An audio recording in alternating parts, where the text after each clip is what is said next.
Совет районының парковый урамындағы 5 котлы йорт. Мында 30 яшьлек хатын һәм аның 6 айлык кызы зыян күрә. Баланы ДРКБга алып китәләр. Яшь гаилә безгә бүген ишекне ачмады. Күршеләр дә бу хәл турында бездән генә ишетте. Һәр фатирда газ колонкалары тора. Проверяют нам постоянно вентиляцию дымоход, чистят. Газ белгечләре килә тикшереп торам. Төтен чыгу каналлары да, җилләтү каналлары да яхшы эшли. Внимательно посматриваю, там плита. Газ плитәләрен, төтен чыгу каналларын тикшерәләр, барысын да эшлиләр. Үзләре нәрсәдер дөрес эшләмәгәннәрдер. Гаип нәрсәдә булган соң, хәзер йортның бу подъездында газ өзелгән, әлеге хәлнең сәбәбен ачыклыйлар. Газ җиһазларына техник хезмәт гыйнвар аенда күрсәтелгән иде.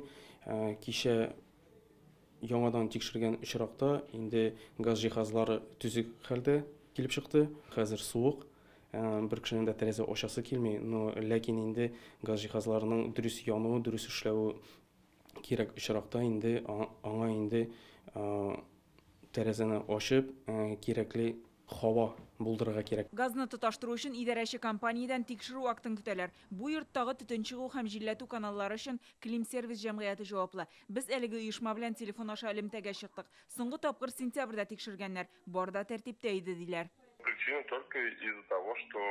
Төп сәбәп һава агымы җитәрлек булмауда. Газ колонкасын кабызганда кеше тарту көчен тикшереп карарга тиеш. Сагы җитмәсә тәрәзәне ачырга кирәк. Әгәр дә канал тыгылмаган булса, тәрәзәне ачкач, һава агымы барлыкка киләчәк. Күп очракта каналлар чиста була. Хуҗа кеше әйткәнчә, ул ваннага су җыйганда тәрәзә ябык булган. Көн суык булгач күрәсең, сөрем газы турбадан чыгып китә алмыйча фатирда җыелып калган. Бу төрле оешмаларның бер төрле фикере. Фатирда һәм мунчада агулану очракларын хәзер прокуратура тикшерә. Татарстан прокуратурасы Казанда 2 кешенең сөрем газы белән агулану очрагы буенча тикшерү башлады.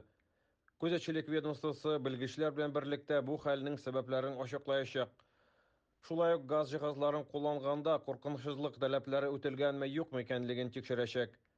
Кагыйдә бозулар ачыкланса, тиешле чара күреләчәк. Быел республикада сөрем газы белән агулануның 39 очрагы теркәлде. 9 кешенең гомере өзелә. 33 кеше зыян күрә, шуның яртысы балалар. Суыклар әле башланды гына, тагын булмас дип беркем дә ышандыра алмый. Ноябрь ахырында Башкаланың Литвинов урамындагы шәхси йортларның берсендә шулай ук 13 яшьлек кыз бала агуланган иде. Ул факт буенча куркынычсызлык таләпләренә җавап бирмәгән хезмәт күрсәтү маddәсе нигезендә җинаять эше ачыла. Экспертиза үтәчәк.